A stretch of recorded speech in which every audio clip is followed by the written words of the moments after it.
Hey, Amie, Yeah, Juan. give me that beat. It's Baseball Shangri-La with Amie Cuevas and Juan Ramirez.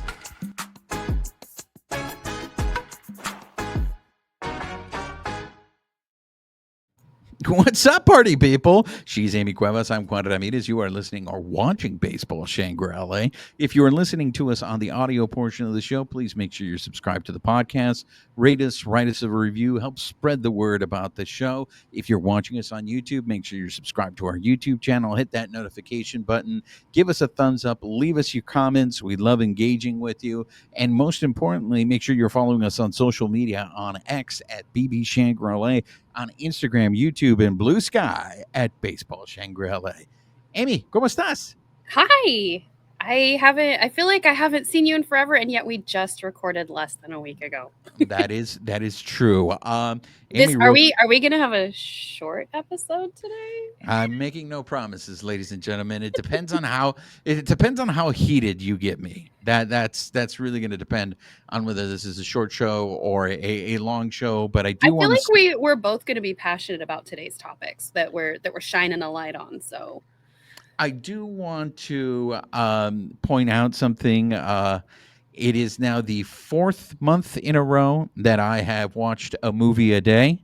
That's right, ladies and gentlemen. The month of August, 31 days in the month of August, 31 movies watched. On August 1st, I watched Tombstone in honor of Val Kilmer. I know that's one oh of Amy's favorites. oh you're a And you're, then on what is it? August You're a daisy if you do. I'll be your Huckleberry. And then on August 31st, I watched Jafar Panahi's brilliant No Bears. It's a international film, foreign film. I heard you Um, start with Jafar, and I was like, you watched Aladdin? Like no, that I was did your not last want movie to. of the month? Okay. Jafar Panahi is a fabulous Iranian director, and Okay. No Bears is one of my favorites of his movies. But I just can't wanted to beat throw that your out there. month long, so kudos on your another month long. But I did watch for the first time. I heard about this when I was in I think it was in Cooperstown earlier this year. Somebody was talking about the movie The Catcher Was a Spy about Mo Berg from the Boston Red Ooh. Sox. Have you heard about this No, movie? where did you watch this? I I waited for it to get really cheap on Amazon and then I bought it. Wow. Do you So recommend? I did. So here's the thing. It got mixed reviews. There were a lot of people that were like, this was, the story about Moberg is amazing because he was a spy during World War II. But some people were like, it's with Paul Rudd. And people were like, but the movie itself was not great. And so I was kind of hesitant to go in, which is why I didn't want to pay full price for it. I waited till it went on sale.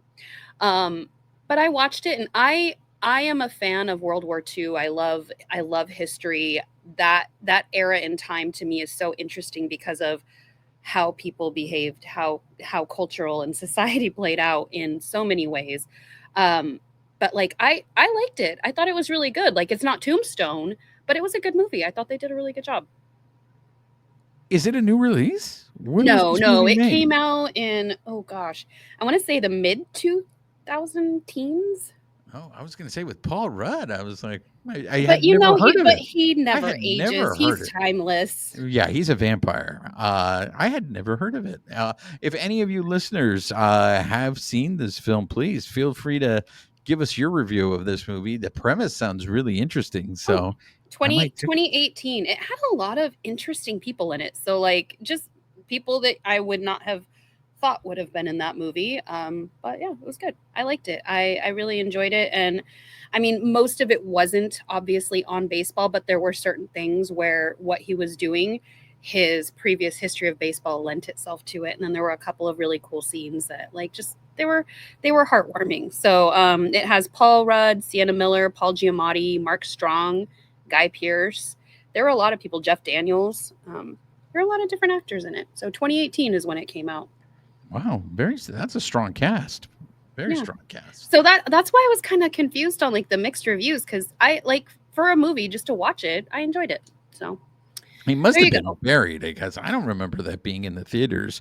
But I mean, 2018 was a long time ago, so I mean, ages and ages ago.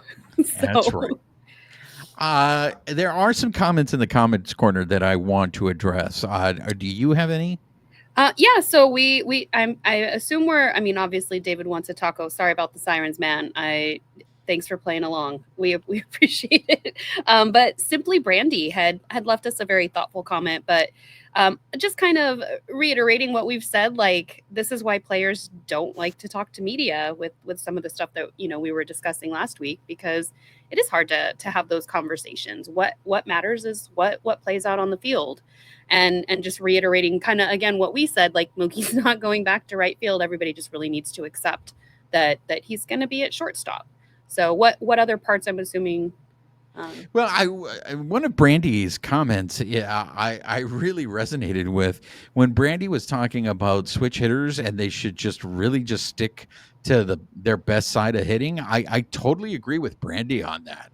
If you're one of those rare switch hitters that your numbers are almost identical by both sides from both sides, then by all means do it. Keep it being a switch hitter. But I feel lately, and I think this speaks largely to what's going on with batting averages, but I feel lately these guys are switch hitters and their numbers are really poor from one side. So Well, we saw that with Cal Raleigh during the home run derby. Like he's not as strong on the other side, but he's still, and I think the second round switched, didn't do as well as he would have liked, but still advanced, and then ended up doing the rest of the home run derby on his stronger, more dominant side. So it was just like, to your yeah, point, why wouldn't you just I go really with the dominant, especially in those situations? I don't know why more organizations don't just tell the guy, all right, let's stop this experiment and just stick to your strong side. Because I do see some people, their numbers are just like horrific from one side, but they're really good from the other side. And I'm just like, man, just stick to that side. I feel Is it the cult of lefty righty pitching that like people I'm subscribe to so hard that they're just like, no, we must hit with the other side? I'm pretty sure. I think that's fair, Amy, to tell you the truth, because I really think a lot of players do switch hitting because it makes them more valuable. Because hey, you can play me every day. You don't have to sit me for matchups. Because if there's a righty on the mound, I'll hit left that day. If there's a lefty, I'll hit right. So I'm sure a lot of players do that. But it just seems like if you look at the numbers, it seems that everybody who is a switch hitter, there's a huge difference, a huge disparity between one side of the plate and then the other side, which speaks to what's going on this year with the batting race. Uh, you know, I believe I don't know what the latest update is, but I believe Trey Turner has overtaken Federico Freeman at the time we are recording this for the lead in the batting race, and it's a batting average of slightly over 300. Amy, when I'm old enough to remember I that know. Here we go. when people used to win the batting race, they used to hit like 330. I mean, in the real heyday, and I know that this is like it's But not pitching has fair, also changed too, so there have been adaptations in the game. but if you want to talk about how far batting average has dropped in importance in front offices, look no further than this year's batting race and the batting averages that are at the top of the league, with them barely hitting 300. It's just something that completes me, baffles me. I would love to sit with the nerds and have them explain to me why batting average is not valued by them, why they feel like batting average is not an important. For I, me, if you have a high batting average, that means you're getting on base, you're helping the team.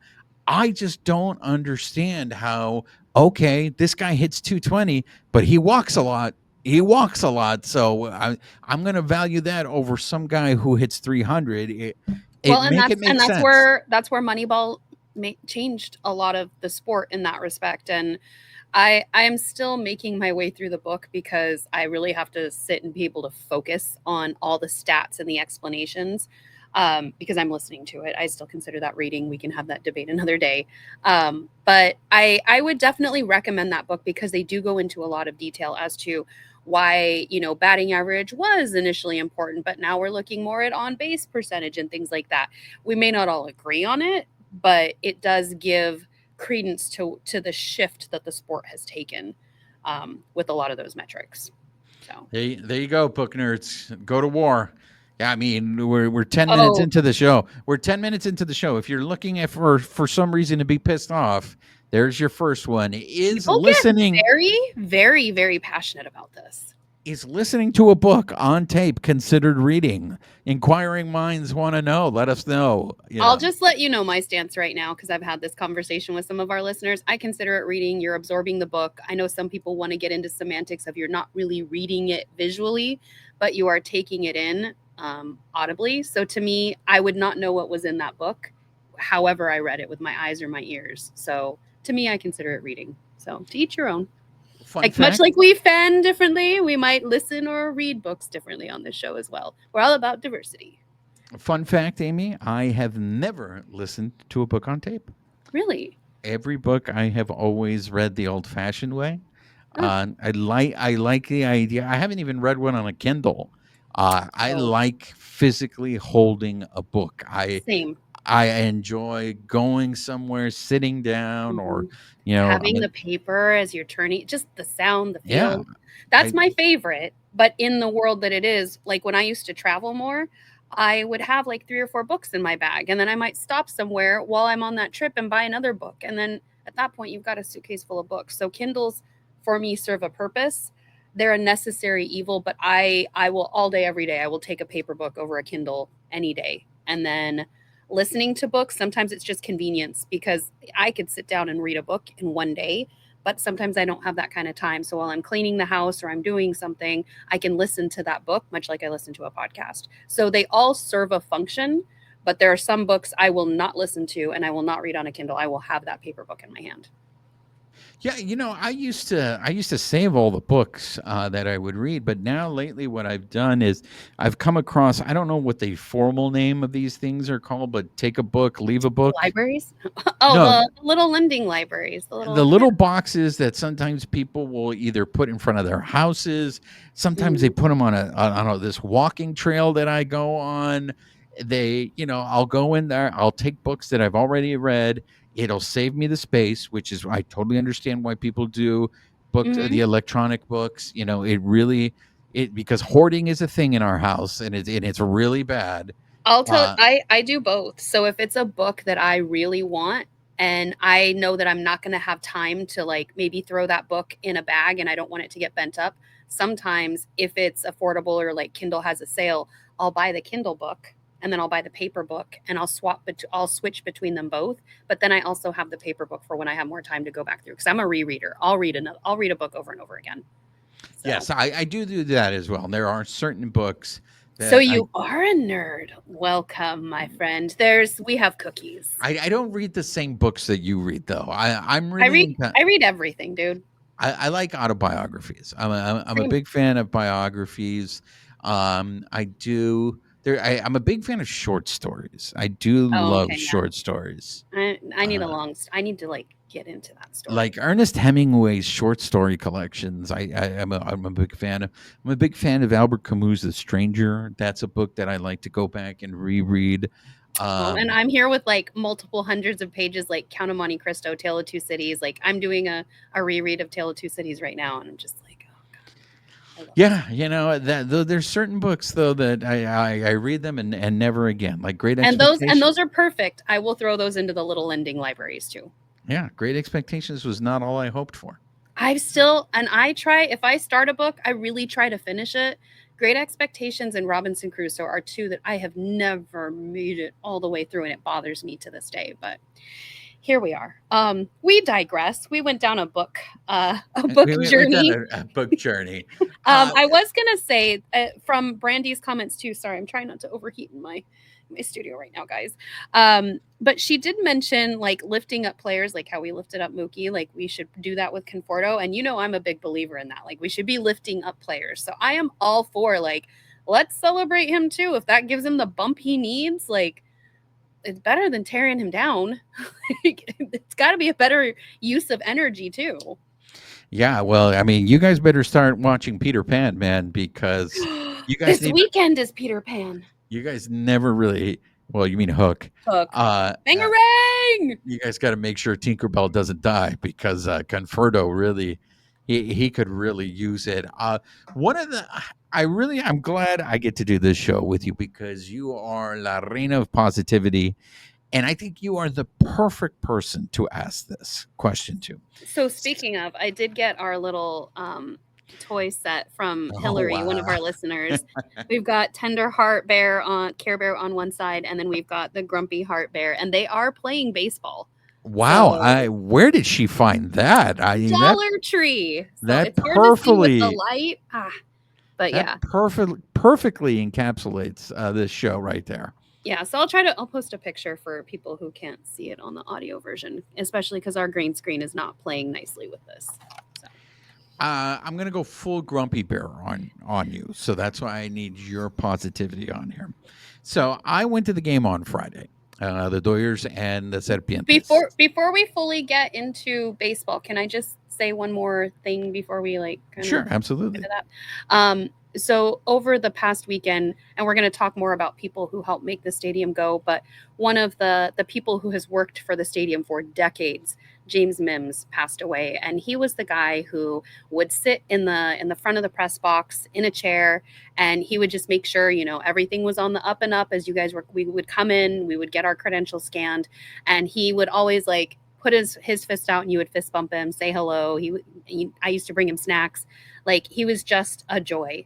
And he passed away this past week. So just want to, just lots of good memories of that guy. I know you used to pass by him when you were in the press box as well. And just a guy who he was always there. He was always smiling. So A good sign of his reach were the number of people that made posts about him over social media when it was announced that he had passed away, and it was a wide range of people, but it was basically the people that were at Dodger Stadium every day, even people who aren't at Dodger Stadium any longer, like Josh Rawitch. He made a post, so yeah, he runs the Baseball Hall of Fame. he definitely made an impact on people's lives because the outpouring of condolences for him that I saw on social media was very noticeable. Yeah, he was great, and Juan knows that I struggle with this. We'll kind of talk more about it later, but that balance of as media, what can we share, what can we not, and they had a chair decorated. I took a photo and snapped it to share with Juan because he knew him, but then I'm also on the I don't know if we're supposed to share this. I'll forward someone else's pictures or I'll retweet that, but I just don't want to share it just to be sensitive to the moment. But he was just what a great human. Yeah, do you know how long he had been there? Somebody said almost 50 years. Wow. So I don't know the exact amount, but it was decades. So good and unfortunately they had just celebrated all the people. So they have one night at the stadium every year where they bring in a lot of the service workers and they show the time that they've all been there. So and so has been here 27 years. I think there was somebody who had been there all 63 years. I don't quote me on whatever, but they showed that person. They had been working there since almost the beginning. Yeah, a lot of people.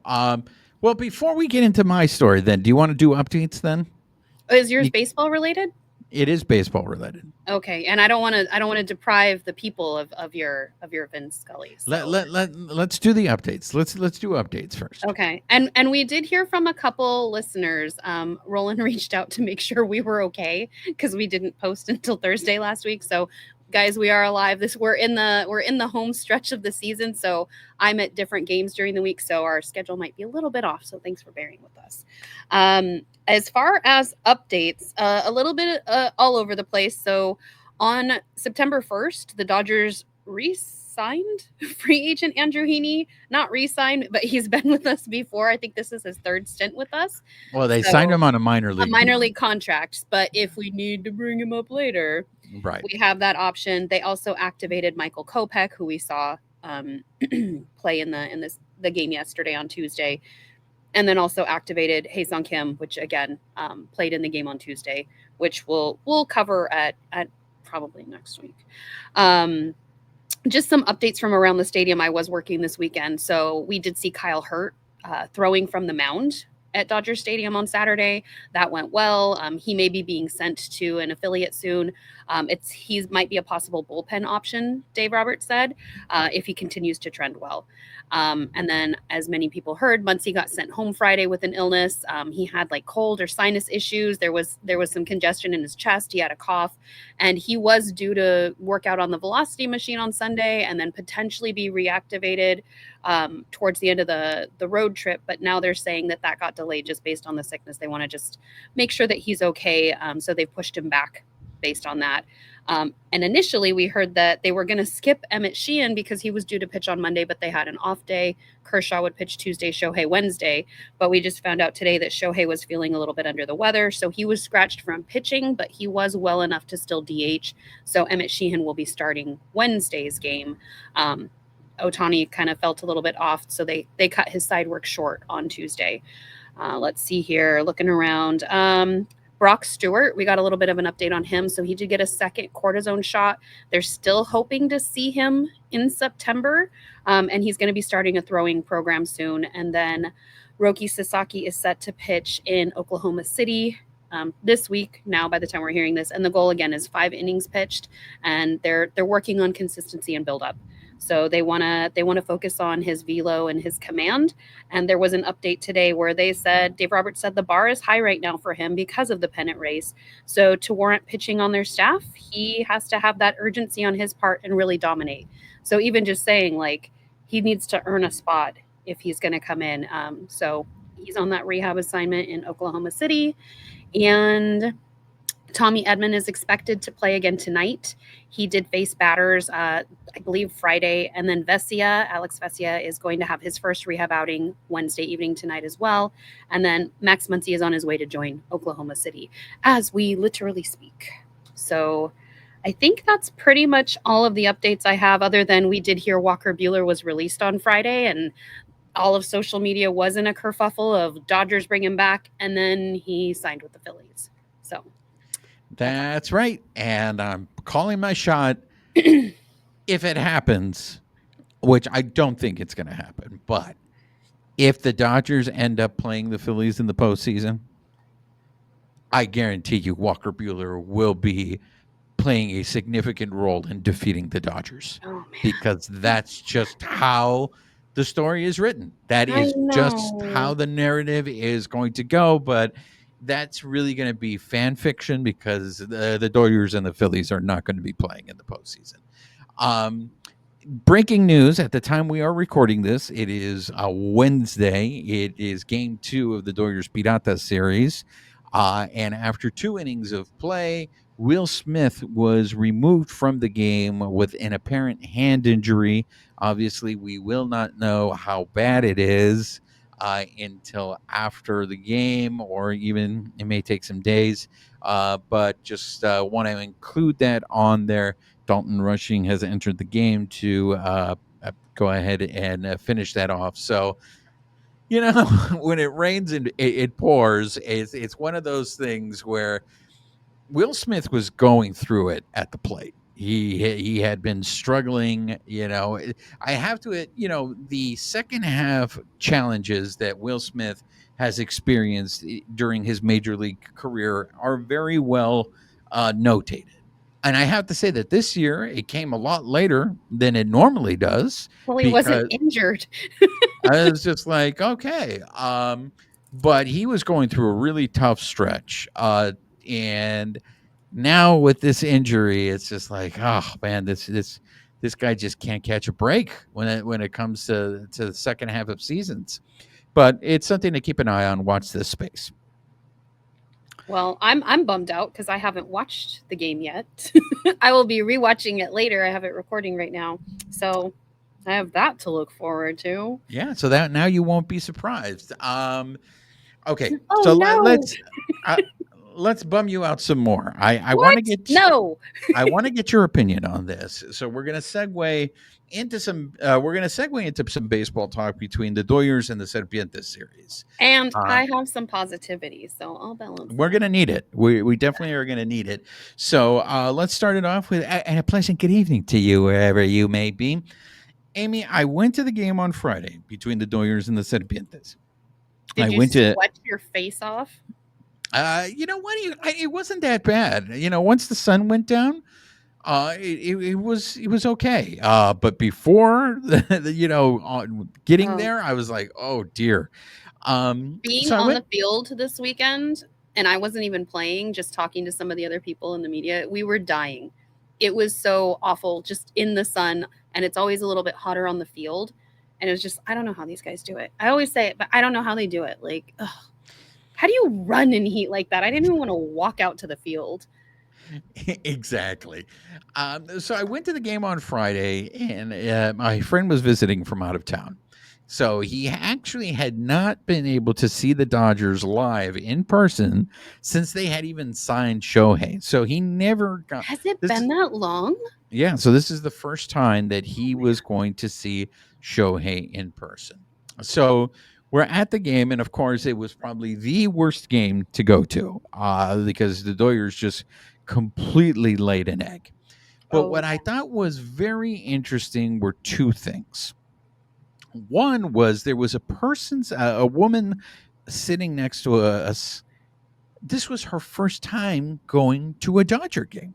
oh, And I love those experiences, by the way. so I do want to get your opinion on this. It was really interesting. She shared her thoughts, and it's stuff that I think we take for granted. But some of the things that she pointed out to the first thing she pointed out to me was she said the diversity amongst the fans, that Mhm. she was so surprised to see like all colors of the spectrum were at this. And so she was like, is this how it is all the time? And I was just like, yeah, yeah. And I know we talked about this on the show, the tourism and all that stuff. So it was really interesting to see how. Especially in light of that first game with the Pirates yesterday on Tuesday, and there were only 14,000 people. Like I was looking around the stadium on the broadcast, and I was like, where is everybody? Like Yeah, it looked like there were only a couple hundred. I saw the attendance was 14,000, and I was like, lies. Where were all these people? it looked a little light. It looked a Mhm. little light. And so it was really interesting to see her perspective, right? Then there was another guy who was sitting next to me who was he was one of those energetic guys who was literally cheering every player on every play, and he just was like he Was he was talking to them like he had a direct yeah, line to each player? yeah, he's like, come on, and he was he had brought his family, and so it was like, I know a lot of people said, wow, that crowd is dead. Well, it wasn't dead around me. There were people that were energetic. It's I just think really that's that, what it doesn't carry over to the broadcast though. Like yeah. you don't it is actually quite loud in the stadium even when it's quiet, like it's people aren't like raucously cheering. It's still loud there. It just doesn't carry over to Sportsnet. Yeah, so the Dodgers just didn't give them anything to really cheer about, so it could get like super loud. But it was really interesting to see those two perspectives, because one was real joy, and then the other one was just like devoted fan, super optimistic. And then I got two comments, Amy, and this is where I want to get your opinion on this. These are two longtime Dodger fans. One of them is a loyal listener to the show. That is my tocayo Juan. And then the other is my friend Alonzo. And they both said the same thing to me. And I thought it was very interesting because they don't know each other. But they both said the same thing. And they said, Juan, it's really hard for me to root for this team. And I have my reasons why I find it sometimes difficult to root for this team. But they were really speaking in terms of baseball terms.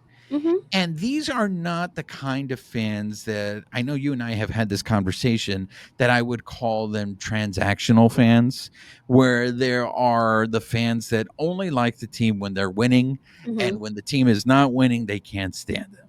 These are people that are fans of baseball, but for some reason, they find themselves having a real hard time connecting to this team.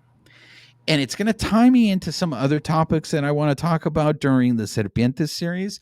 But I want to get your initial reaction on that. Has anybody said that to you about this year's team, Amie, where they find themselves having a hard time connecting to it, finding themselves rooting for this team? Because I kind of understood what they meant. Connecting to them how? Because I guess that would also help with my answer. Because I'm already thinking of a couple of my friends in my head and their reactions, but I don't know what you mean by connecting, like liking the players, liking what they're doing on the field. Like, No, this is as a team as a whole. And I'll give you an example. In years past, there have been Dodgers teams that aren't as talented as this team, but you would sit there and say, "Oh, they're gritty." You see them out there giving 110%.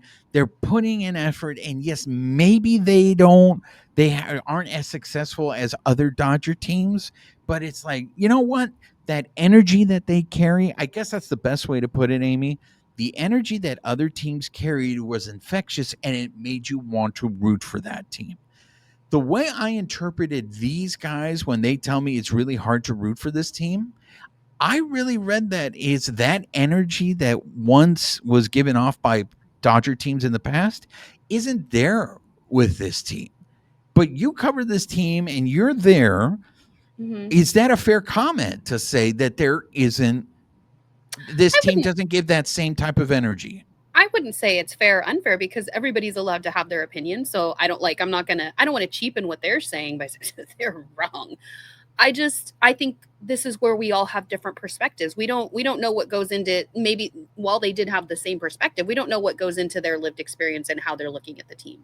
I know I tend to focus more on the humanity of the team regardless of how they're playing, and we've had this conversation where I don't like losing. I don't like when they make mistakes on the field, but I tend to focus on these guys, and to me it's a different cohesion, but I still feel like they bring that energy. So maybe we all focus on different aspects of what the players bring, because to me, while it's different than years past in that you have a different cohort of people, I don't feel like they're lacking in, I don't know.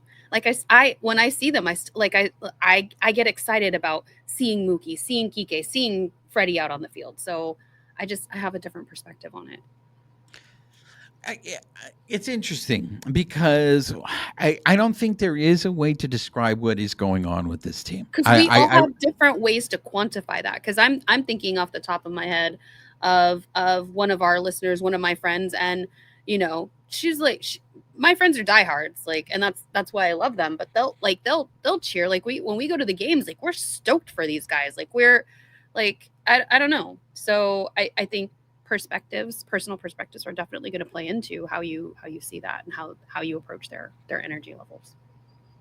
Yeah, I can't pinpoint. I can't tell you exactly what it is, but I found it interesting that both of them were using the same terms. And then I go back to what Dave Roberts said this weekend after the Dodgers lost 2 out of 3 to the Serpientes. And this is a direct quote from Dave Roberts. It's hard to keep that dialed in focus every night. It's the human part of it, but there has to be a point where it has to be sharpened. So I wonder if you're a fan and you're watching game after game and you're seeing that what Dave Roberts is calling a lack of focus.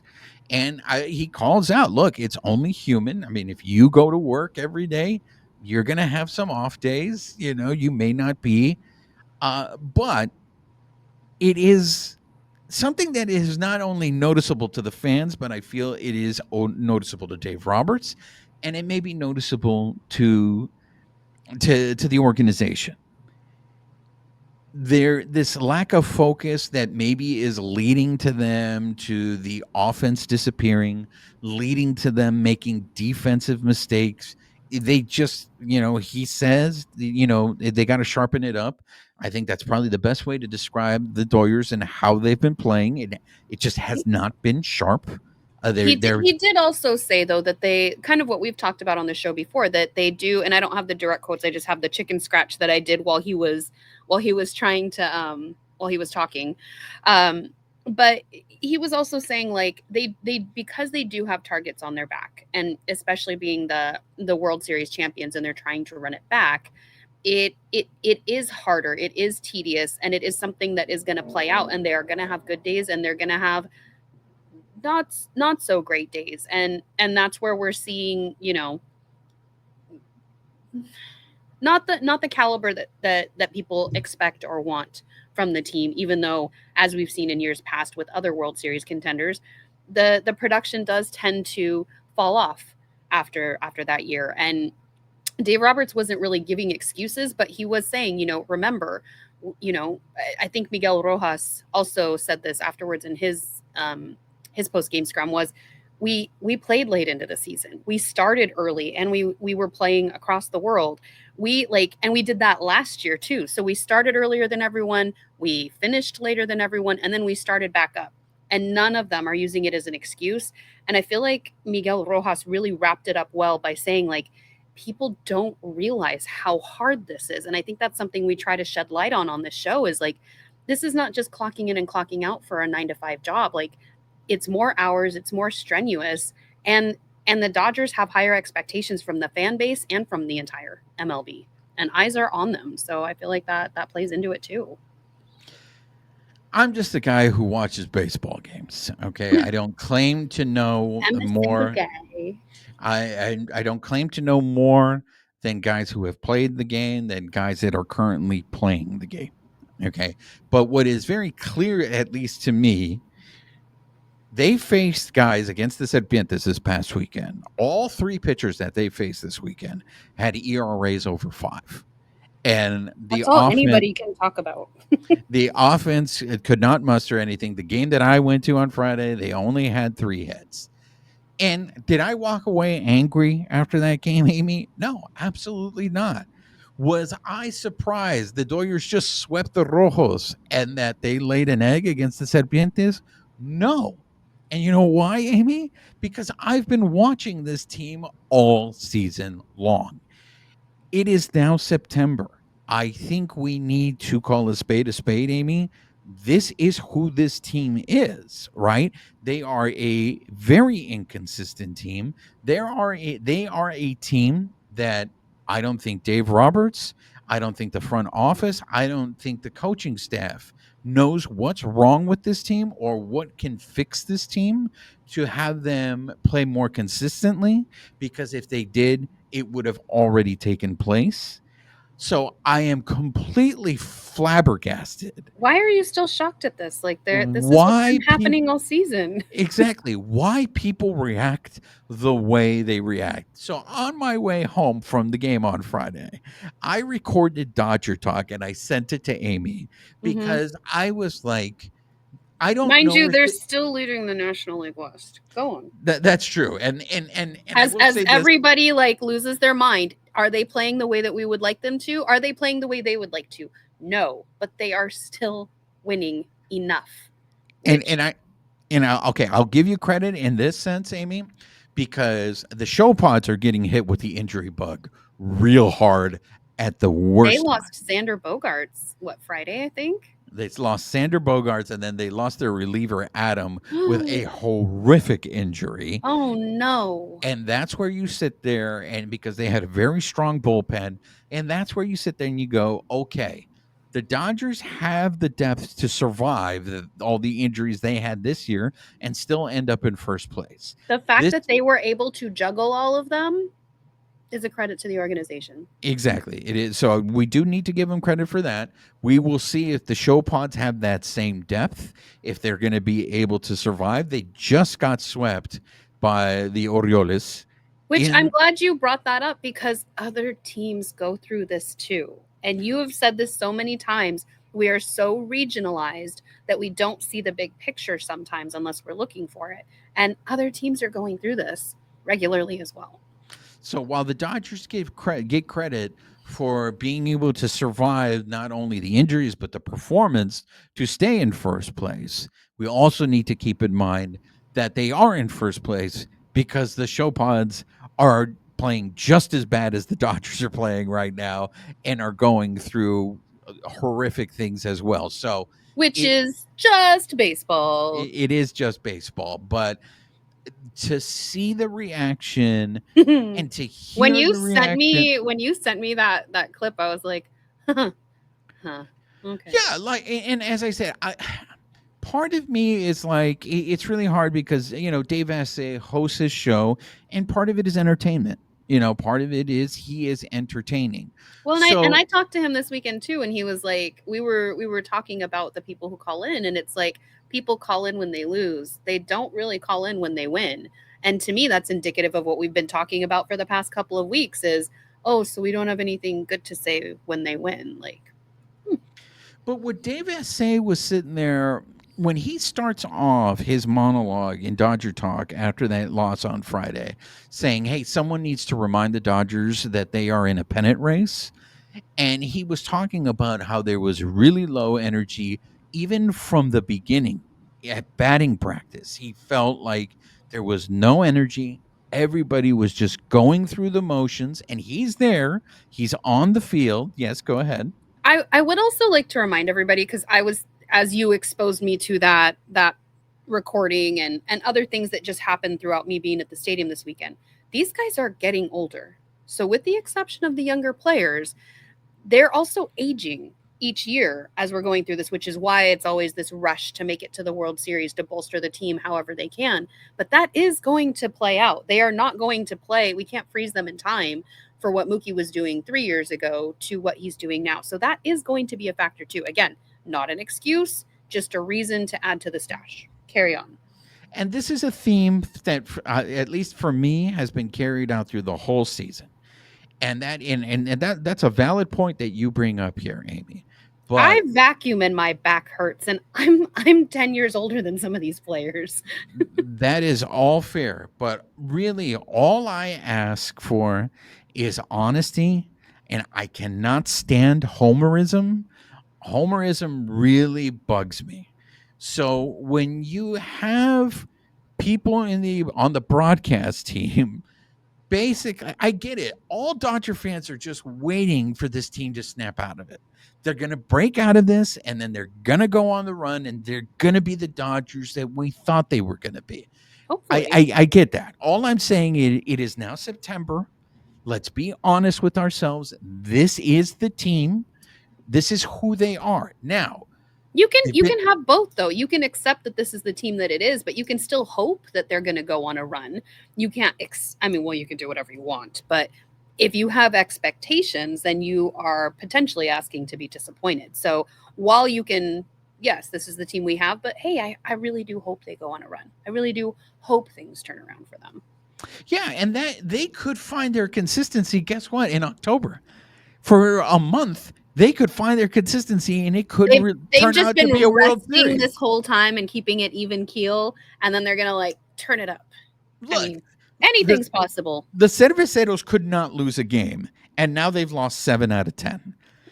Don't look now, ladies and gentlemen, but the Gigantes, who have been terrible since the All-Star break, have won 9 out of their last 10. They are now 4.5 out of the wild card, and guess who they get to play at least 6 times this month. We're getting the Gigantes at the absolute wrong time, who not only would love to play spoiler against the Doyers, but are fighting for maybe a very slim chance to get into that wild card. I mean, it's just the thing that drives me crazy, Amie, and that is the emotional dishonesty that is coming from the broadcast team when they sit there and they act. To me, the person who I really want to give flores to is Ricardo Lunes. Now, I have always been on record as saying I feel like Ricardo Lunes may be a little too critical on the broadcast because he's very quick. You like that. You resonate with that. No, but this is why I wanna like give him listening to flores. Rick Monday, but I don't like necessarily that stuff, but that's who he is. I don't resonate with the same people you do with those takes because that's not how I watch baseball. But it's not even his takes, Amie. It's not even his takes. Every time they show, like when Will Smith hit the home run, the walk-off home run on Sunday, and Steven Nelson's going crazy, and they cut to Ricardo Lunes, and he's just sitting there with absolutely exactly no reaction whatsoever. I was just like, I appreciate that about Ricardo Lunes, because Ricardo Lunes, to me, that's a perfect example of baseball. And it's like, How many games has that man either been a part of or watched over the years where it's to him it's like that's baseball. yeah, but like when you have guys that are sitting there just going, I can't believe they're playing like this. I can't believe. I feel like that's emotionally dishonest because they have been playing like this for months. I have to give credit to Joe Davis, another person I would Oh, like to give flores to, because emotions?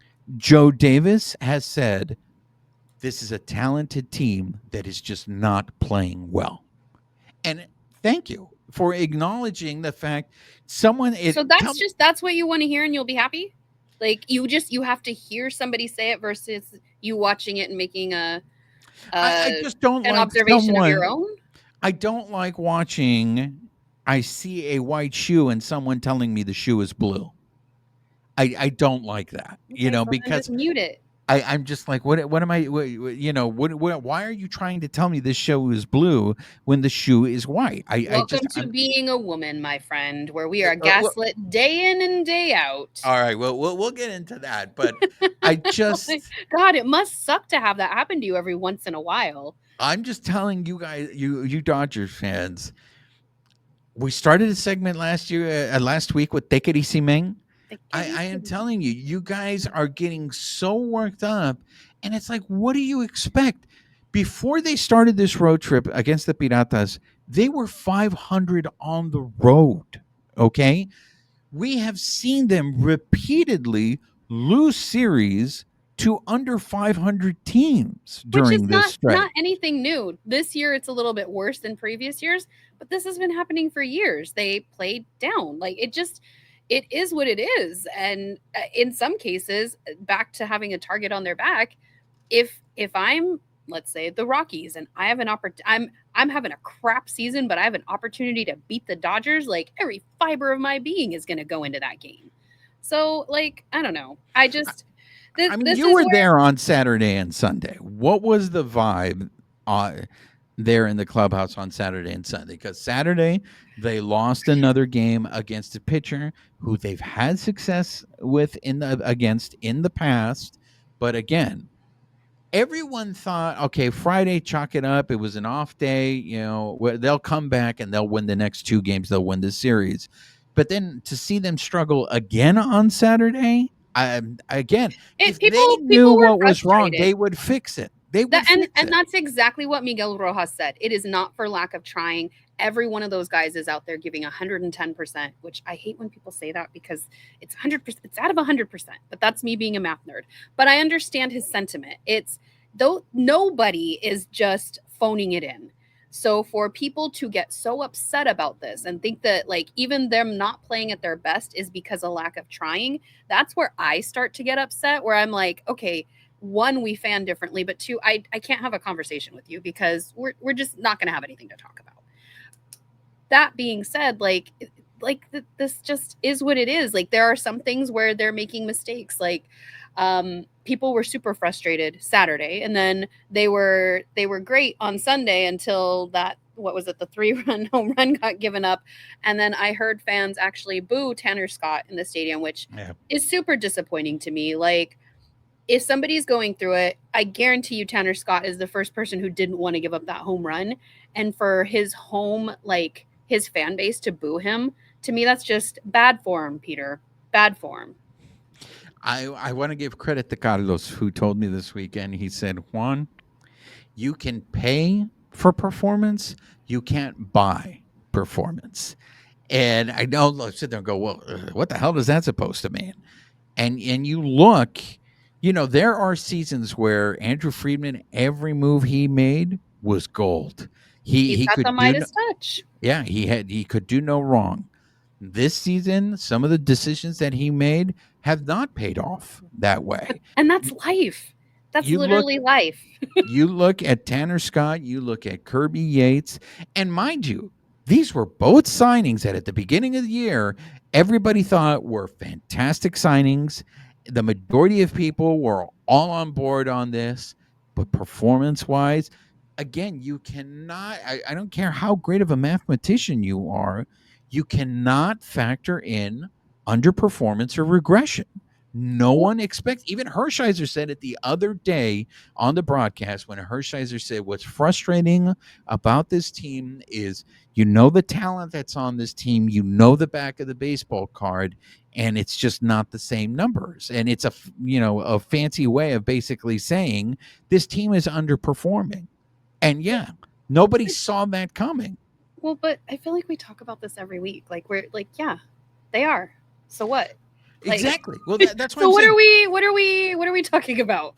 We talk about it every week, and this is why it goes back to only half of our listeners subscribe to that mentality. The other half don't watch the game that way. So like, while I understand like this is like you can talk people off a ledge, but like this is not how some people even approach the game. Like some people are looking at it and finding the positives in it, and like because they've already accepted this is the team we have. Those are the people that I want to hear from. Those are the people that I want you to tell me why you root for this team, why this team makes you root for them. Because because you don't give up on your team. This is we're ride or die. You are a fan. You're not a fair weather fan. You're not a bandwagon fan. Everybody hates the bandwagoners.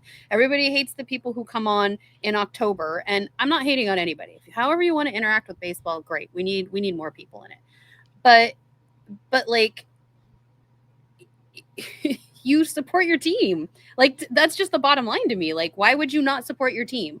Like you made a comment last week about like kind of flippantly, not mean, but like just like, yeah, well, we supported Mookie. We should do that for Conforto. That's how I watch the game always. So that's not news to me. That's not news to my friend group or the people that I like glom with. So to me, like, of course you do. Of course you ride or die. Did I like that, they missed, giving Kike the sign to like, you need to slide, or, somebody wasn't backing up and like telling somebody not to run? No, but nobody wants. All right, can we talk about that play? I would love to just get into the series in general. Okay, let's talk about that play, because Kike, and to his credit, he owned up to that in the post game. But to finish out that thought, the reason we watch the way that we do, because we don't leave our team in the lurch. We celebrate this team just as much as people tear it down, and that's why. So on that play with Kike, he owned up to it. And I know a lot is being made of that Mookie was out of position. Mookie did tell him to slide, but because it doesn't look like Mookie was in Kike's eye line, yeah. And I give Kike credit for this. Kike should not have been told to slide. Kike should have slid on his own. And this is where, sure, and this is where I think I watch it differently. Like, if people want him to say, sorry, I didn't do the right thing, like, he already knows that. If you need to feel better about the game to hear him say it, fine. To me, it's like, it was an unfortunate play, and we move on. Like, did I want that run to come in? Absolutely. But it is what it is. Like, this is where, like, me and my fellow people, we don't overanalyze it. It sucked, and we move on. And so, like, could they have done it better? Yeah. Could there have been plays where Andy Pajes should have done stuff differently, picked his head up, looked at Dino Evil. Shohei got caught in a rundown. And it's like, all of these things, the game moves fast. And I think that's where it comes from to me, where, like, I don't need to overanalyze it. I know how fast this game is moving. Stuff's going to happen. Some people will call it sloppy? Sure. But at the same time, unless you have a player that is like sitting there twisting their evil mustache and like, oh, how can I not do this play? To me, I'm like, it's unfortunate, but that again mirrors life. Stuff happens that we don't account for. You either learn from it and you move on, or you sit there and you dwell on it. And to me, I'm not going to dwell on it. I see. I don't look at it as overanalyzing. I look at it as another example of why this team is performing the way it's performing. Why are you like? If Kike hadn't have said anything in the post game about like, oh, I should have done that better, would you have been? Because I know other times you've been like, well, they didn't say anything. Like, would you have been bitter about it, or? Like, do you feel like he had to acknowledge it to make it No, clear? and that's why I wanted to be clear in the beginning. I Mhm. give him credit for acknowledging it, but to me, it's an example of a pattern that the Dodgers have not been able to break out of since early June, and that is they are not playing, and these are Dave Roberts' words, not mine. This is everybody who's been watching these in terms of professional broadcasters, the mistakes that are constantly being made. And I was saying this at the beginning of the season, Amie, where I was like, bad habits are forming, bad habits are forming. And I get it. This is Dave Roberts. It is his managerial style. He is not going to overreact to anything because he knows it's a long season. He's not going to be Tommy Lasorda. He's not going to blow up a water cooler and stuff like that. But when he now starts trying to crack the whip, like when he makes a comment, like, and this is a direct quote, for me, you're just trying to find dependable players. I'm like, damn, Dave. Because So they're half so of the them are guys that are out there aren't injured. dependable? Well, and that's again, like, I think he like, and maybe this is me just being empathetic. Like, I don't like being put on the spot. Like, doing this show with you is a challenge in that we don't script it. I am a person who likes to script things. I like to think about what I'm going to say, especially because as we get into one of our other topics, the internet is forever. There are repercussions for things. And even if it's like 0.001% of this, even as we voice our opinions, like, it shouldn't impact my day job that has nothing to do with baseball, but it could. If somebody got bent about something I said on here in my personal time with my job, there could be an impact. So for me, I like to be very weighted with what I say and think about it. Dave Roberts is up there having media just pepper him with questions, and he's got to answer it. So the word he might use may be adjacent to what he means. It may be exactly what he means, but that's where I give him some grace because he's on the spot, and not everybody is a great orator in that respect. He's good at talking to people, but maybe what he said, he might go back and look at it and like, yeah, I really wish I would have said that differently. Because I do that hundreds of times. I do that when I do a re-listen to our episode to see what I can learn from it and do in our next episode. So I think there's always room for improvement. I think there's always different ways to say things. And so I give them a little bit of grace, and I'm not saying that you're not, but to me, it's like, that's where I don't take it so seriously. Like, I got what he meant and enough. Like, okay, cool. Like, at the end of the day, none of this changes how they played that game. So if people want answers, great, listen to the post game, but it's still not going to change the outcome of that game. Well, but it might have, because if he scores, because they didn't score in that inning. But you can't go back in time. So, Well, right, like, but it's already happened. I can't, if Dave Roberts gives me an explanation or Kike owns up to something, it's not going to be like, doodle-doo, and all of a sudden Kike scores. It's okay, we learn from that and we apply that the next time, and hopefully we do it better, which we've seen Pages do. He regresses, he makes a mistake, and then the next game you see him come back and do it better. Then maybe down the line, he makes a different, maybe adjacent mistake, but whatever. And then he learns from it and does something better. That's all you can hope for from humans. Yeah, but I'm reacting to what Dave Roberts is saying. When Dave Roberts is going out there and saying there's a lack of focus, I need to find dependable players. What? That to me sounds like, hey, he's trying to deliver a message and he can't fix it. He can't fix it. And I talked to some people around like the stadium this weekend, and like Dave Roberts is not delivering cryptic messages through the media that hopefully his players see. I don't think it's very cryptic when he says but like a focused or dependable. I mean, those are pretty straight to the point. But he's already saying this stuff to them directly. Like, if he's saying it in the media, he's satisfying the media's or fans' need to have some kind of explanation. But at the end of the day, he's already having these. He's not saying anything in the media that he hasn't already said to his players. It's not a shock. He's not calling them out.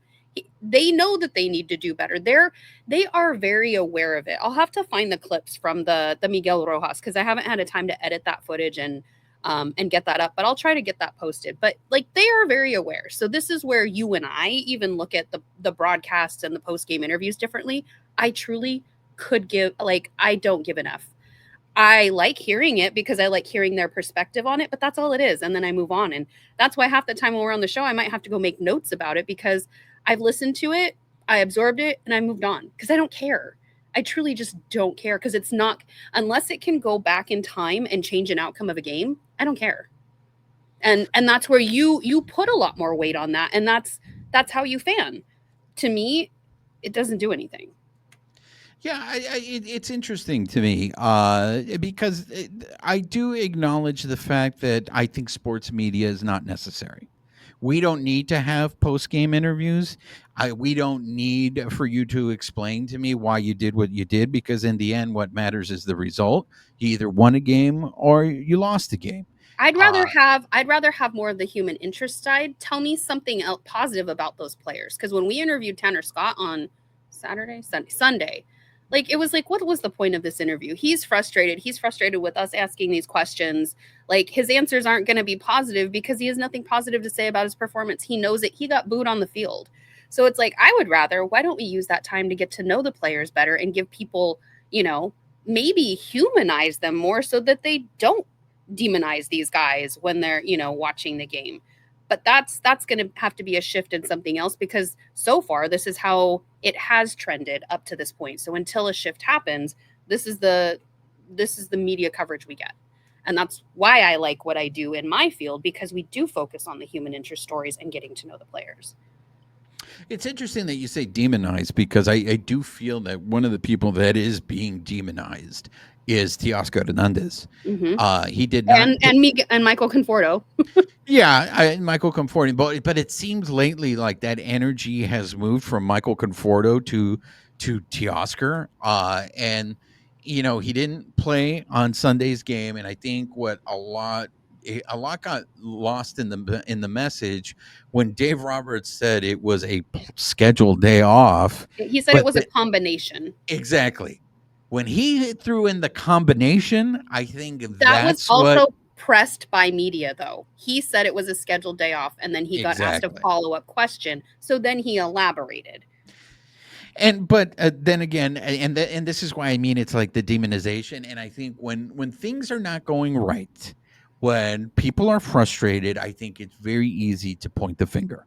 There's a lot of finger pointing going on. So when I hear Dave Roberts say about Teoscar Hernandez that I want to see the edge, that fight, that fire, then if he's saying he wants to see it, does that mean he is not seeing Teoscar Hernandez play with edge? That Teoscar Hernandez is not fighting? I'm not even speculating on that, because I don't care, and two, it doesn't matter, because maybe he was playing with fire until the fans turned on him, and that brings him down because he gets that edge from that. There's like, that's where it's I don't know, unless you can ask Teoscar and get an honest answer, and which we're not going to get because everybody has to be so polite in these things. Like, it doesn't matter. I feel like we also don't call out the good things so that we can kind of focus on the game. Like, Teoscar made an amazing catch. When Corbin Carroll lined out in right field, the Dodgers challenged that and they got it overturned. It was supposed to be a double, and then you find out I think he like snow coned it and still got it. And It was like, where was everybody cheering for that, for the amazing play that he made, instead of like, well, he effed up here, here, here, and here. Yeah, but he did that, and that was a big play. That double could have turned James McCann's 2-run home run into a 3-run home run. He saved us there. Like, it's just, that's the stuff where like we're all going to watch it differently. I don't understand people who watch it just to find the negative. I don't understand people who call in just to harp on the negative of the team and don't call in to celebrate the good stuff. I will, as a fan, always celebrate the good stuff. There were so many positive things, even though they didn't win. There were improvements that these guys made. Maybe not enough for some, but there were still good things that did happen this weekend. Give me some of those good things. One of the ones was what I just mentioned. Kike made a stellar play in left field when he came in on Sunday, like I think he saved a run. I'm trying to see here. No, it was in the top of the 7th. He was able to end that inning. Yoshinobu had 10 strikeouts in his game when he pitched. Freddie Freeman is on a doubles journey where he ended up, I think, tying. He was tied with Tony Gwynn for 543rd. second bases. What am I trying to think? Doubles. My note. So he was tied in 36th place, and then the next day he hit another double or two. So there's other things that are positive that are coming out of this. I feel like that we can focus on. It's not stuff that's going to change the tide of the game. Unfortunately, for some people, they're going to be frustrated with that. But there are certain things where there are improvements, and for those who celebrate, Kike Hernandez had his bobblehead day on Sunday, and so a lot of people came out for that. His daughter Penelope threw out the first pitch. He ended up pinch hitting in that game. Coming in, he was wearing sparkly, glittery cleats, which I love because I love anything that glitters, much like anything gold. So just I don't know, they're trying. I know it's not going to be good enough for some people, but they're trying. What other positives do you have? Let's see. Will Smith hit that walk-off, which was pretty amazing, especially after he kind of erased the mistake that Tanner Scott made.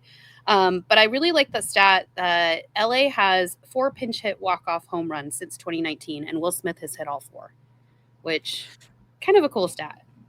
Yeah, it's really hard to sit all game and then be asked to come and hit in a professional game. So, tip of the hat to him for that one.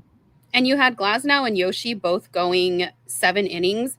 I don't know how many people noticed it on the broadcast or if it got called out, but Glasnow either bit his finger, did something to like the nail bed, but he was bleeding. So like you could see the blood on his pants. I think it was in the middle of between the second and the third inning. He had to change his pants, right? Honestly, I don't know that he changed them because I was still getting photos of him for a minute and you could still see the blood because I had my 300 millimeter lens on so I could zoom in. But in between that second and third inning, like the umpire came over and was like, "Are you okay?" and talked to Dave Roberts about it. And that was between the second and third. Dude still pitched into the 7th. Yeah, he was on the broadcast. They were showing him chewing on it. So I don't know if it was a hangnail that he ripped open, but it was God. It was like his pants were really bloody. Yeah. His pants were really bloody. So I mean, obviously not the outcome that we wanted, but they did manage to at least not get swept on Sunday. So not great, but better than losing.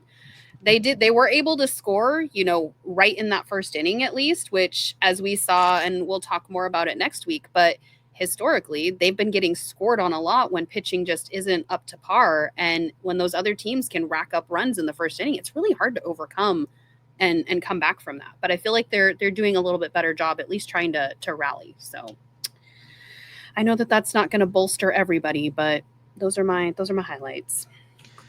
I think you pose a very good question when you had mentioned the Oscar Hernandez play and why people weren't talking more about that. And that, I think, is the question that I posed at the beginning of the episode. And that is, why is it hard for some fans to root for this team?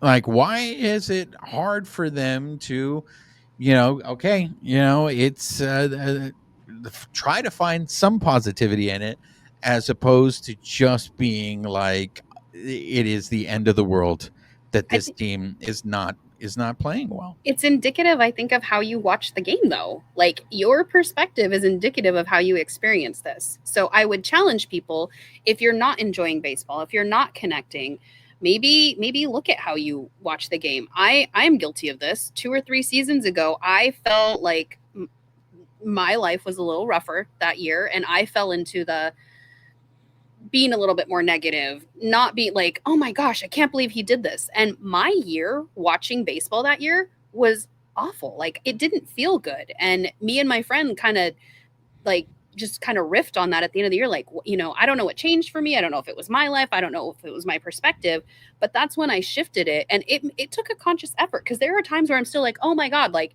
you see Teoscar drop a ball and it's like, I know you can get that. But then it's like, you know what? There's stuff in every time I do that, and maybe that's my trick.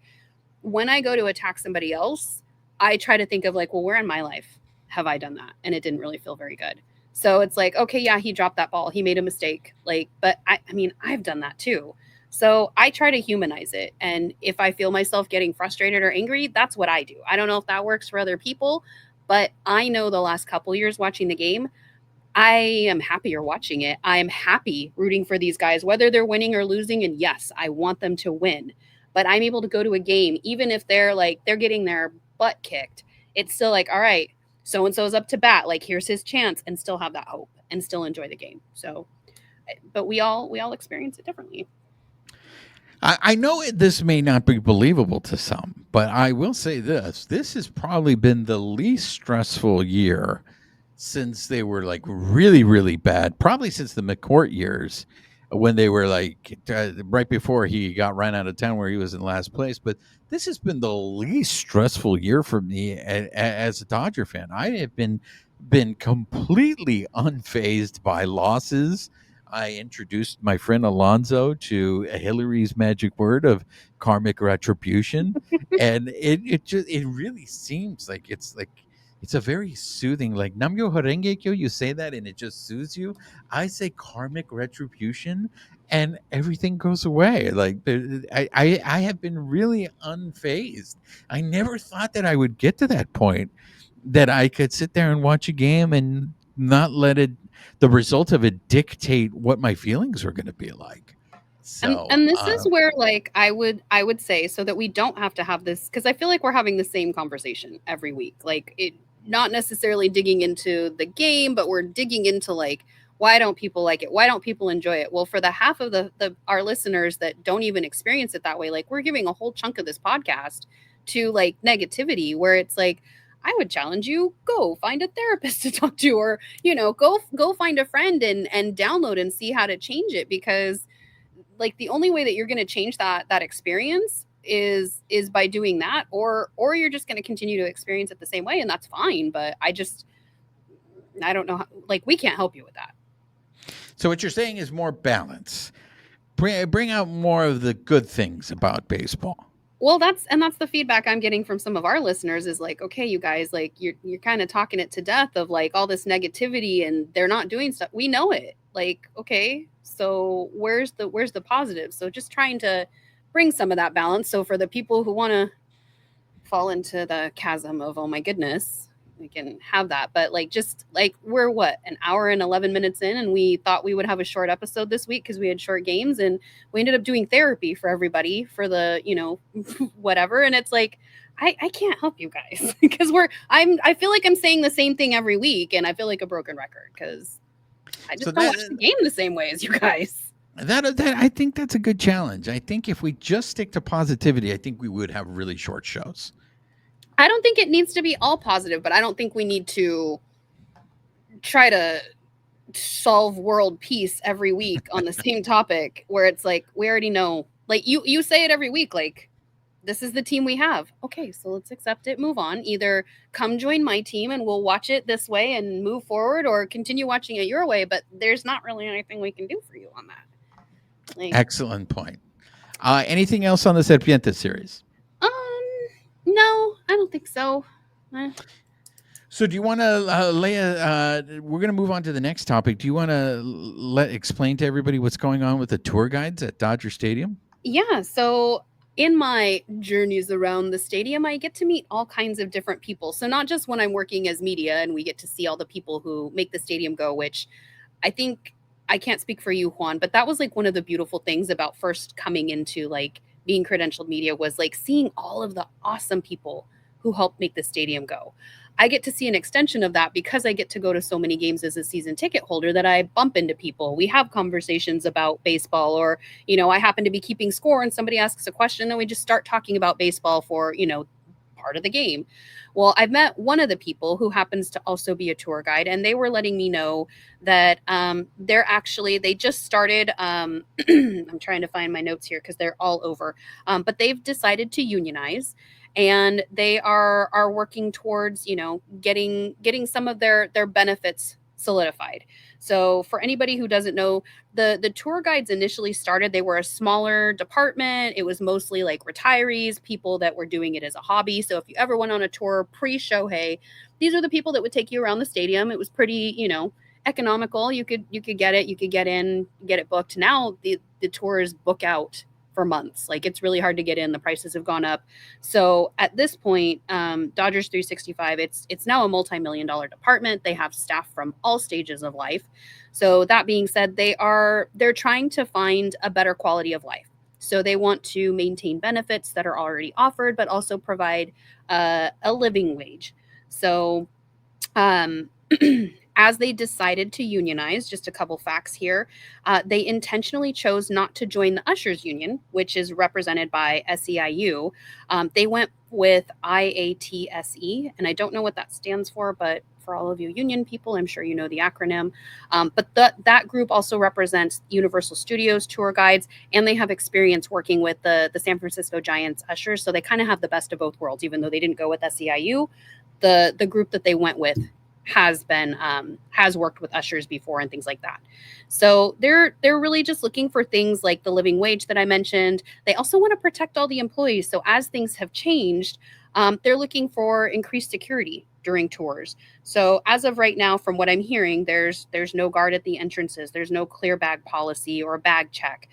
There's no size restrictions. And because some people are coming to and fro from the airport, they might have their luggage. And so they're concerned, like much like people in an airport would be concerned, like, what is in your luggage? What are you leaving here?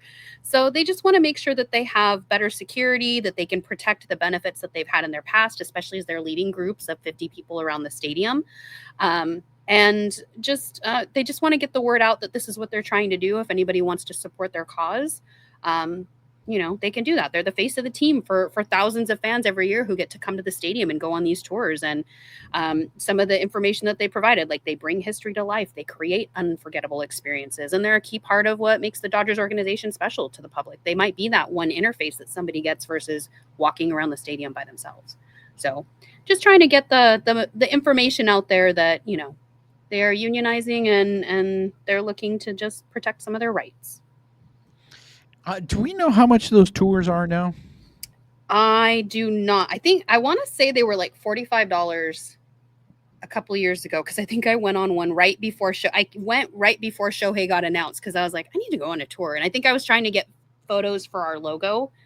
I think they might be upwards of more than $100 now.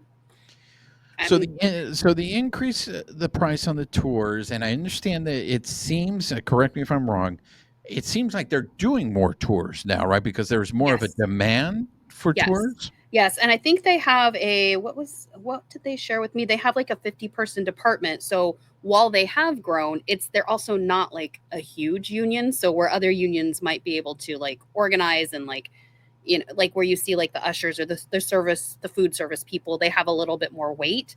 They're a smaller department. So, just trying to, again, make sure that they get their message out so that people can support them. And my understanding is that they're trying to get, of course, a bump in pay. They want to get a livable wage, and get benefits. And I don't. And benefits, to be clear, are things around the stadium. So not necessarily. I don't know if that not medical benefits. No, this is looking more for like securing the benefits that they had in the past. So being able to stay and watch a game afterwards, or they get a certain amount of tickets or food discounts. So just ensuring that they have those same benefits going forward. I see. Yeah, I mean, look, it's especially in Los Angeles, the cost of living is high, and I can understand why those tour guides feel the way they feel, especially if the price of the tours $82.25 now for a ticket. So if the price of the tours is increasing, but your wage stays the same, I could see how that is. I could see how that is frustrating, because those tour guys take their job seriously. Now, I can't sit there and speak for everyone, but for the most time, the times that I've taken a tour at Dodger Stadium, it seems like those tour guys are very well informed. They're very eager to share information. So I can see their frustration in the terms that the organization is profiting off of my work, and it doesn't seem like I'm getting a fair cut. Kind of no different than what a baseball player is going on. I mean, a lot of the reason why we go to the stadium is to see the players play. Mm-hmm. And if the players are doing amazing things to draw in the crowd, then I would like to be compensated fairly for that. And we've seen how the negotiation has gone in the past for players, where all of a sudden in the offseason it's taking longer and longer for players to get signed. Mm-hmm. So yes, this is on a smaller level. I'm hoping they come to a reasonable agreement and that they do end up. For me, I get it. Maybe benefits are just as important, but I hope they get the pay bump because I think that's probably the most important thing. Mm-hmm. So I hope as they push for fair wages and benefits, I hope that works out in their favor. And for anybody who's looking for more information, it is local B 192, and then it is the union is IATSE is the abbreviation. So feel free to look it up, throw some support behind them. You know. These are people who work hard in the stadium, much like all the other people, the food vendors, the people who work security or let you in at the stadium. So we have a lot of people that make that stadium go. Absolutely. What's next, Amy? So I wanted to shed some light on something. It's just something that I keep seeing across social media, and it was really interesting just based on a couple interactions I had this weekend. So we did have a listener reach out, and they mentioned, that I went a little bit hard or I was tough on the heckling and with Shohei and everything last week, but that I'm not saying their name because I didn't know if they wanted me to share all of this and then attribute it to them. But then they also mentioned, but they were also bullied in junior high school, so they get where I'm coming from. And it got me thinking for me, where some of this heckling comes in is the way that players are treated or talked to. I feel like that also sometimes extends. It's adjacent to how women are treated in the stadium. So I think that's where my hackles get a little bit raised of like, I don't like other people being treated like that because we get treated like that on a regular basis. So I reached out to some of the female listeners that we have to kind of get their perspective. And as I'm seeing more of these posts, even just on social media, like threads, there's a lot of different groups, girls at the ballpark, baseball for baddies, just seeing the reception that women get in this sport. And we have to be careful how we approach things. We have to be careful how we talk about stuff. And so I had messaged Juan and was just like, hey, do you experience this in your life? Do people talk to you like this? Do you have this happen to you on a regular basis? And you had said, no, you don't have that. So it just got me wondering, like, how much exposure do our the rest of our listeners have to this, where I'm not saying that they're doing it to women, but maybe like if you see this happening, like be an ally, or just be more aware that a lot of the gatekeeping that happens, it's not just like a once in a while thing. This stuff happens on a regular basis, and it feels like it keeps happening more and more often. And I don't know, I reached out to you, Juan, and I was curious on your experience as a fan. You've never really experienced anybody doing that to you, right? It's different. The comments that I usually get are, I don't know what I'm talking about. I'm an idiot. I don't know anything about baseball. I don't know in terms But you don't of. get like quizzed, like have you had people like, if you're talking baseball, or like what happens to a lot of women is like we might be having a conversation with each other and somebody will be, oh, they know what they're talking about. Name 5 players on this team. Has anybody ever like I don't get that. Now, what I would get is, for example, there are a lot of people that are statistics driven mhm, and they are very good and they will use stats to back up the argument. And mhm. usually a lot of my arguments are emotional. So because I can't back it up with stats, then my opinion gets dismissed. But I recognize that But you that's still get to different. have an Yeah, opinion. that's different than what you're experiencing. Well, and so like the 2 biggest ones I got as I was kind of polling people were definitely like proving that we have to understand the game. And then when we do, people are like, "Oh, well, wow, she really knows baseball." And it's like the shock, like, while I appreciate the recognition, but it's like, but nobody says that to you. Like you as a man in your life, it's never been like, "Wow, Juan, you really know your baseball." Like you just know it, and it's just accepted that you know it. Like you don't have to, well, yeah, I do know it. I taught myself, or I started playing like when I was little. Like I guess the fact that you don't have to quantify it ever just mystified. Like I don't even know what that would be like. Well, I think a perfect example of that is the amount of negative comments that I see that Jessica Mendoza gets Mm-hmm. compared to some of the other Dodger broadcasters. Mm-hmm. And I just don't see their like I see them criticizing what they're criticizing her for. I don't agree with. Mm-hmm.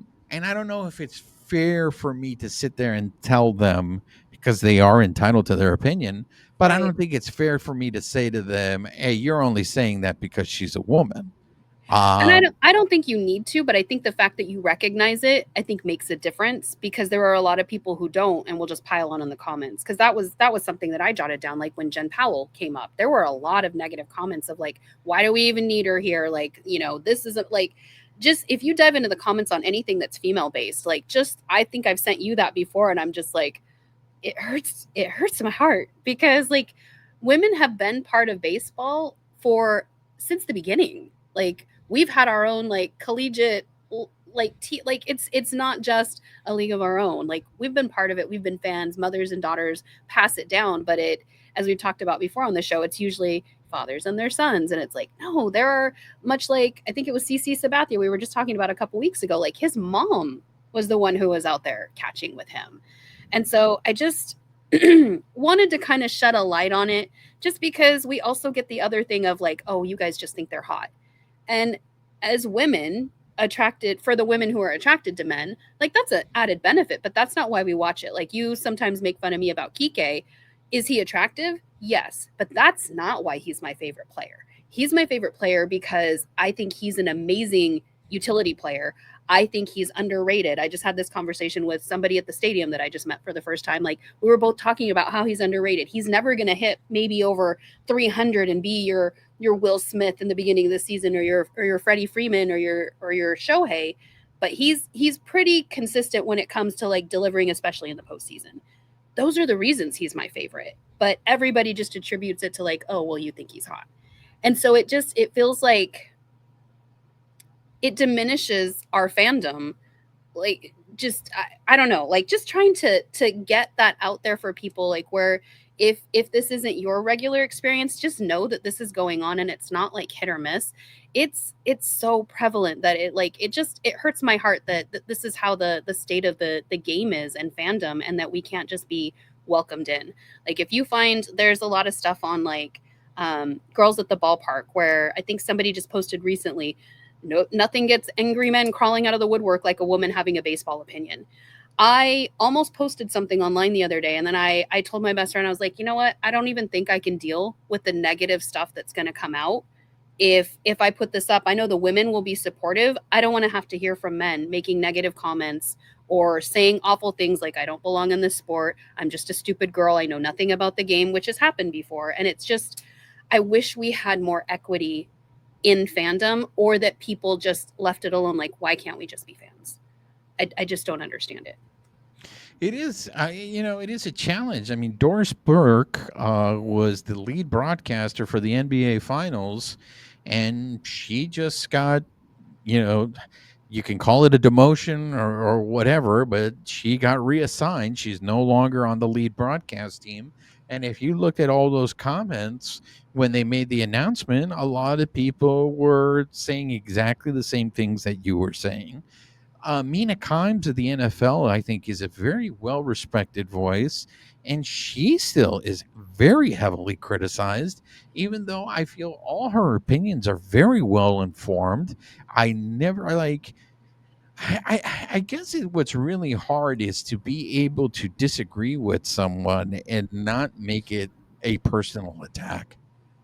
And I feel like that would be nice to even get to that equity, but right now it feels like women don't even belong in the sport. Like we're still being told like, you can't be here unless you meet these requirements, and we get to decide what those requirements are.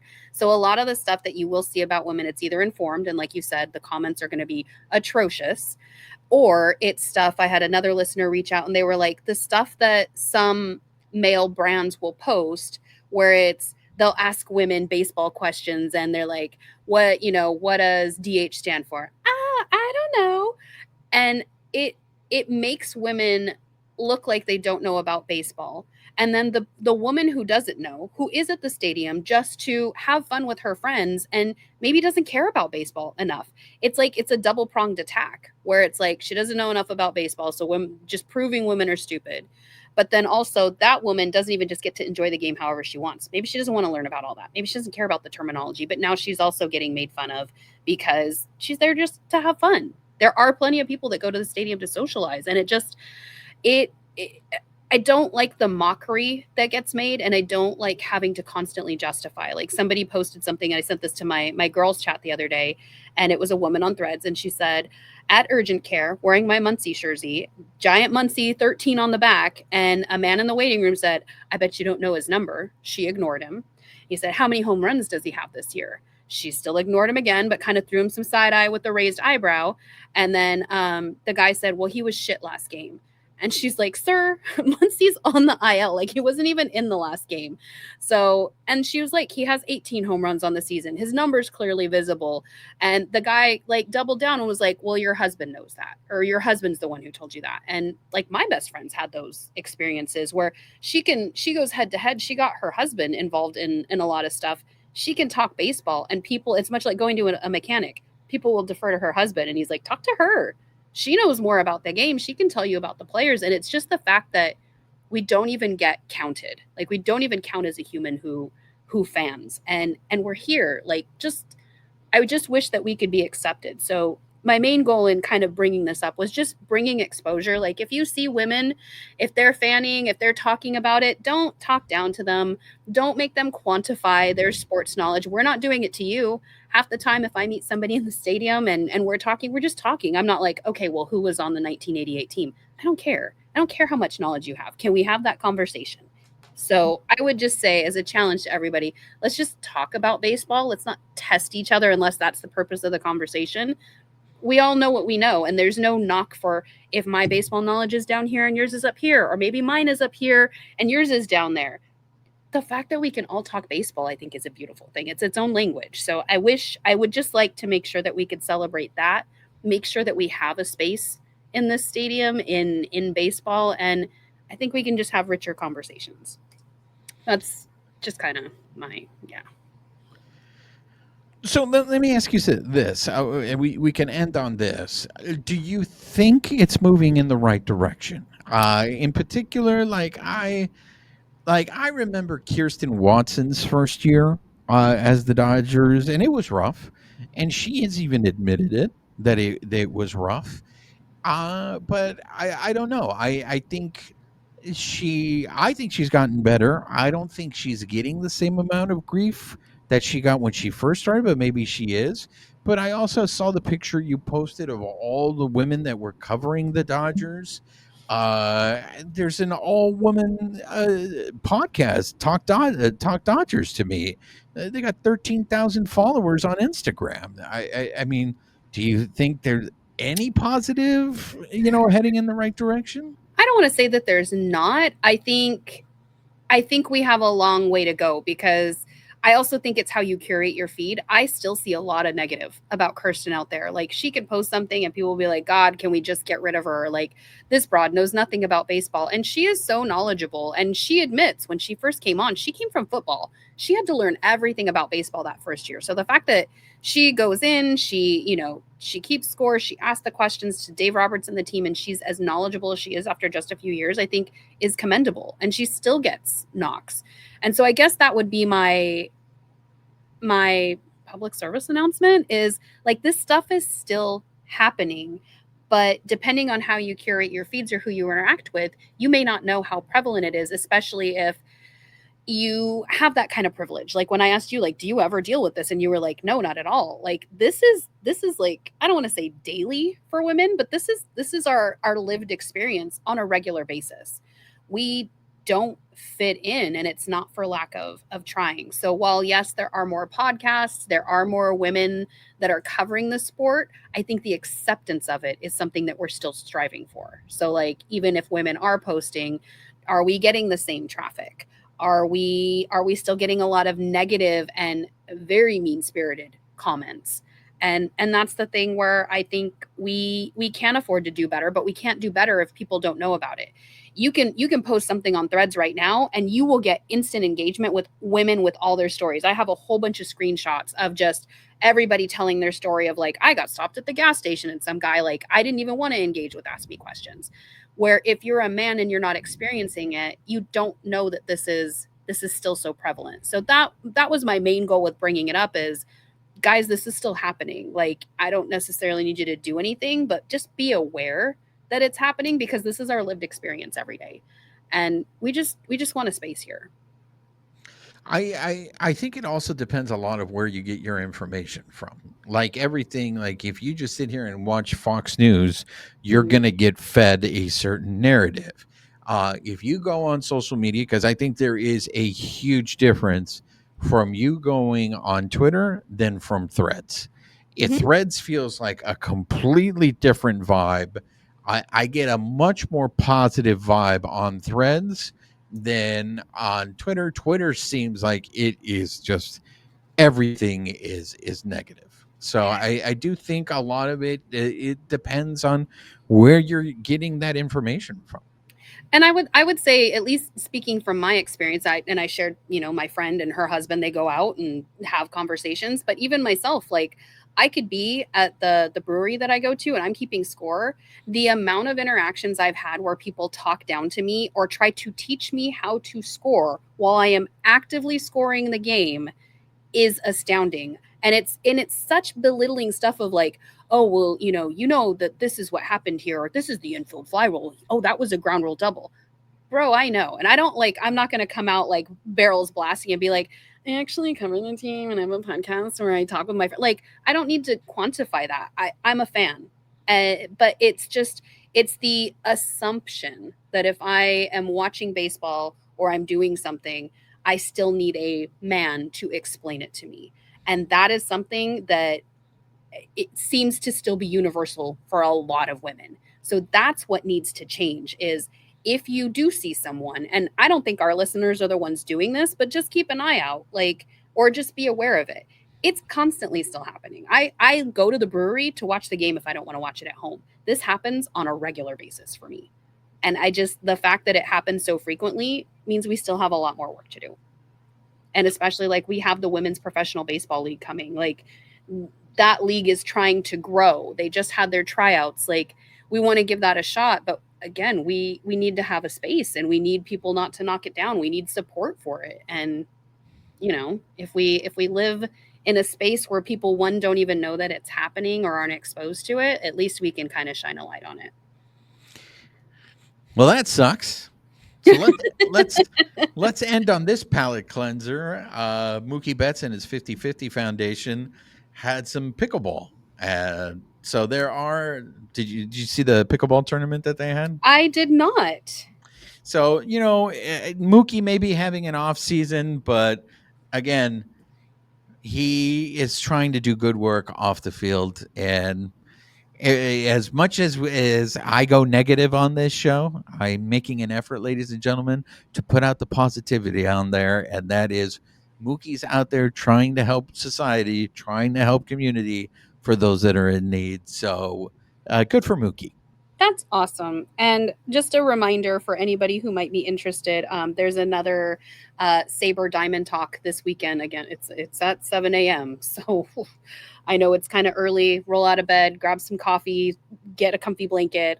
But we will be, I think we're talking to Cecilia Tan, who is a big part of Saber.